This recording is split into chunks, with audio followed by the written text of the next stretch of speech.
Okay, now we study essay writing about the good situation. Okay, ថ្ងៃហ្នឹងយើងរៀនពីប្រធានបទមួយដែលនិយាយអំពី good situation ណាជាពលរដ្ឋដែលល្អ Okay, before we start to read the whole essay writing, we have to study it first. So now we let start together. Okay, the first word is effort of schooling. effort ហ្នឹងការខិតខំប្រឹងប្រែង of schooling នេះជាយើងប្រើថាការខិតខំប្រឹងប្រែងរៀនសូត្រជា helpfulness នេះការចេះជួយគ្នានេះ helpfulness morality noun នេះសិលធម៌ morality work for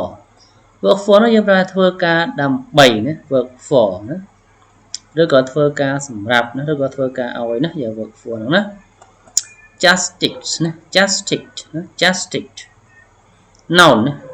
យុត្តិធម៌ណា justice responsibility noun នេះការទទួលខុសត្រូវ responsibility study hard នេះមាន study hard យើងប្រើថាខិតខំសិក្សារៀនសូត្រណា study hard competency នេះ competency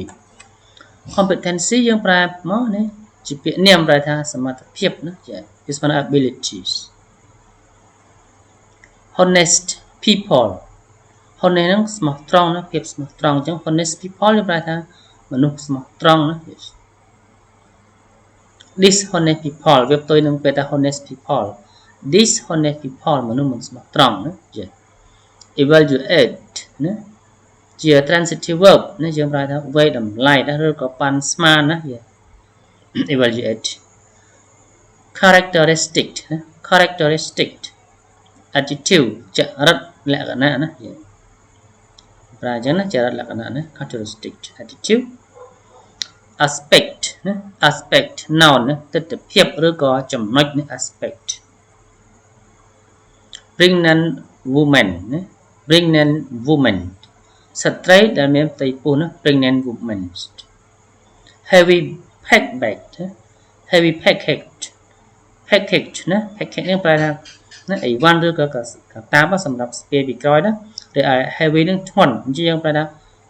អីវ៉ាន់ដែលធ្ងន់ណា heavy package deterrence noun ណាភាពធ្វើឲ្យញញើតឬក៏ការរារាំងណាចា respect toward ណា respect គោរពដល់ toward ចំពោះណាឬទៅដល់ respect toward ហ្នឹងបានន័យថាគោរពចំពោះណា respect toward abiding attitude ណាដែលជានិរន្តរ៍ឬក៏ខ្ជាប់ខ្ជួនឬក៏អចិន្ត្រៃយ៍ណាយើងប្រែបានច្រើនណាយើង abiding law enforcement នេះការបង្ខំឲ្យធ្វើតាមណាយើងបង្ខំឲ្យធ្វើតាមច្បាប់អាហ្នឹងណាយើង recommendation factor យើងប្រើថាកត្តាណានៃអនុសាសន៍យើងអនុសាសន៍ recommendation ណា yes election noun ណាការជ្រើសរើសណាយើង election ការជ្រើសរើសណាគេប្រើវាសម្រាប់ការបោះឆ្នោតណាយើង voting noun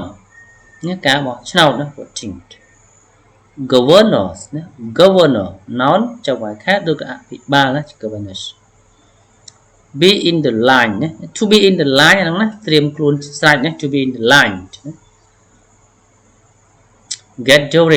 gathering noun នេះការជួបជុំឬក៏ការប្រជុំគ្នាណាហ្នឹង yes neighborhood noun សង្កាត់ណាឬក៏ឃុំសង្កាត់ហ្នឹង noun maintenance ណា maintenance ជាពាក្យនាមការថែទាំណាការថែរក្សា Okay, now our word and phrases come to the end. So we move back to translate our text into Khmer language one by one and 10. So let's start. Translate together to understand the writing essay. Okay, now let's start. Good citizen factor are followed by great effort of schooling. helpfulness morality justice and responsibility ឃើញទេនេះជាសេចក្តីផ្ដើមអញ្ចឹងគេថាកត្តាដ៏ល្អណារបស់ពលរដ្ឋល្អអញ្ចឹងកត្តារបស់ពលរដ្ឋល្អណាគឺត្រូវណាធ្វើទៅតាមណាចំណុចណាដូចខាងក្រោមនេះឃើញទេទី1ដោយខិតខំរៀនណា by ណា your great effect of schooling ណាខិតខំរៀនណា2ណា helpfulness ចេះជួយគ្នាណា helpfulness ទី3ណា morality ណាមានសីលធម៌ណា justice ណាយុត្តិធម៌ and responsibility ហើយនឹងមានទំនួលខុសត្រូវឃើញទេអញ្ចឹងនេះហើយជាកត្តារបស់ពលរដ្ឋល្អអញ្ចឹងខ្ញុំលើកយកណា3ចំណុចណា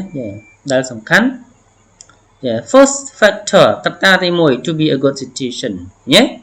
ដើម្បីក្លាយជាពលរដ្ឋល្អ we should try to study hard ណាគឺខិតខំរៀនណា study hard ខិតខំរៀន to become a good student ណាដើម្បីក្លាយជាសិស្សល្អ to build up ណា competency ណា and skill ណាដើម្បីក្លាយជាសិស្សល្អដើម្បីពង្រឹងណានៅសមត្ថភាពហើយនឹងជំនាញណា and we should work for our community to develop our own country ណាសមត្ថភាពពង្រឹងសមត្ថភាពពង្រឹងជំនាញហើយ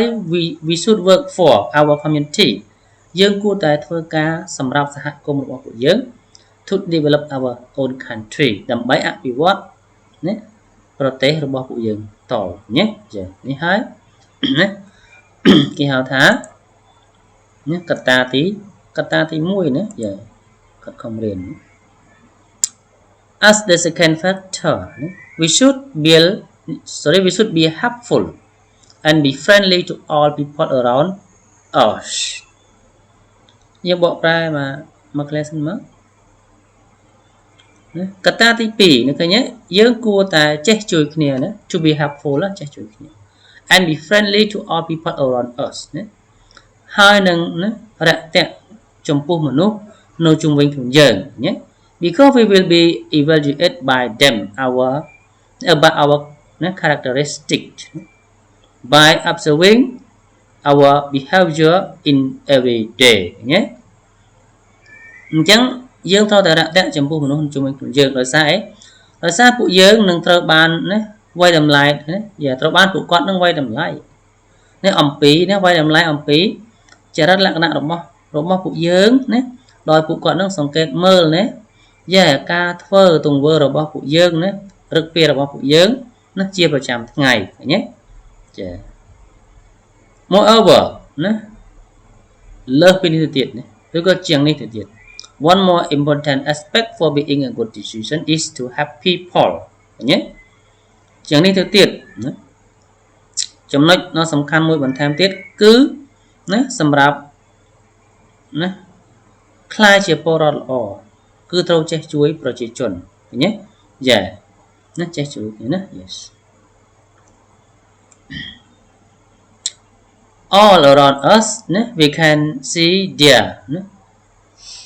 all around us គឺនៅជុំវិញខ្លួនយើងណា we can see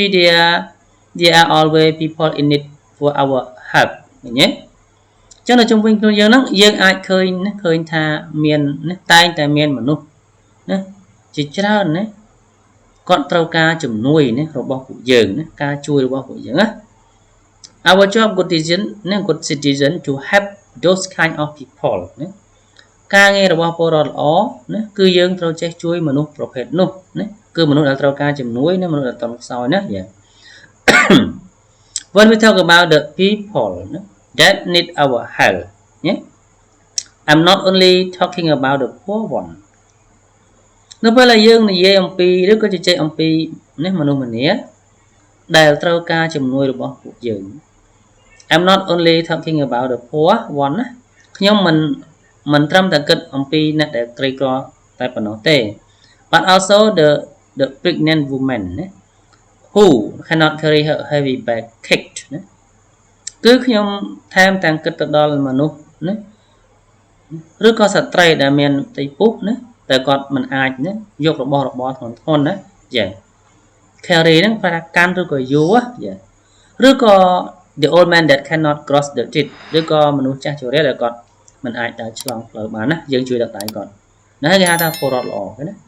remember that little action make deterrence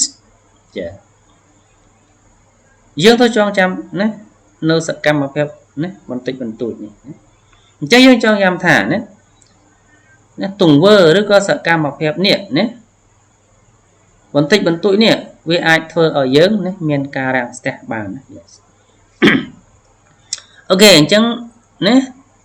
កត្តាទី1កត្តាទី2ខ្ញុំបានបកស្រាយនៅកត្តាទី3នេះជាកត្តាចុងក្រោយ as in the third factor of the good decision ណាកត្តាទី3ណាដែលដើម្បីខ្លាចជាណាពលរដ្ឋល្អ we should have morality យើងគួរតែមានសីលធម៌ក្នុងការរស់នៅ and we have to respect toward our parents our society and the law abundant and the law enforcement ណាយើងគួរតែមានសីលធម៌ល្អហើយយើងគួរតែគោរពណាhow to យើងប្រែថាត្រូវតែមកណាត្រូវតែគោរពណាចំពោះឪពុកម្ដាយណាចំពោះសង្គមណាហើយនឹងណាគោរពចំពោះច្បាប់និងការអនុវត្តច្បាប់ជាដើមណាគោរពច្បាប់ហើយគឺអនុវត្តច្បាប់ទៀតណាជា law enforcement ណាការអនុវត្តច្បាប់ណា enforcement មានការបង្ខិតបង្ខំណា law នោះច្បាប់អញ្ចឹងគឺយើងត្រូវតែគោរពច្បាប់ណា the law recommend factor ណាអនុសាសន៍ចុងក្រោយណាណាកត្តានៃអនុសាសន៍ចុងក្រោយគឺ we have to remember ណា for being a good citizen ណា is to have an active participation in our community អនុសាសន៍ចុងក្រោយណាអនុសាសន៍នៃកត្តាចុងក្រោយនោះគឺយើងត្រូវតែចងចាំណាថាការធ្វើជាពលរដ្ឋល្អគឺត្រូវតែណាសកម្មណាក្នុងការចូលរួមនៅក្នុងសហគមន៍របស់ពួកយើងណាយើងសកម្មយ៉ាងម៉េចមើល there are a lot of way we can do មានវិធីជាច្រើនដែលយើងអាចធ្វើទៅបានឃើញទេ when election come for voting for the governor នៅពេលដែលមានការជ្រើសរើសណាបោះឆ្នោតសម្រាប់នេះជ្រើសរើសអ្នកគ្រប់គ្រងអ្នកដឹកនាំណាwe have to be in the line ready to give our vote ណាយើងត្រូវតែរៀបចំណាជាស្រេចឃើញទេដើម្បីផ្ដល់នូវសញ្ញាឆ្នោតរបស់ពួកយើងណា when there is a gathering of our neighborhood for deciding about the maintenance of the street ណានៅពេលដែលមានការជួបជុំគ្នាណានៅក្នុងសង្កាត់របស់ពួកយើងនៅឃុំសង្កាត់របស់ពួកយើងណាសម្រាប់ការពិភាក្សាអំពីបញ្ហាថែទាំផ្លូវថ្នល់ណា we have to be there to tell our point of view ណាយើងត្រូវតែមកដល់ទីនោះដើម្បីណាបញ្ចេញនៅឬក៏ផ្ដល់នៅទស្សនៈរបស់ពួកយើងណាin conclusion ណាសេចក្តីបញ្ចប់ណា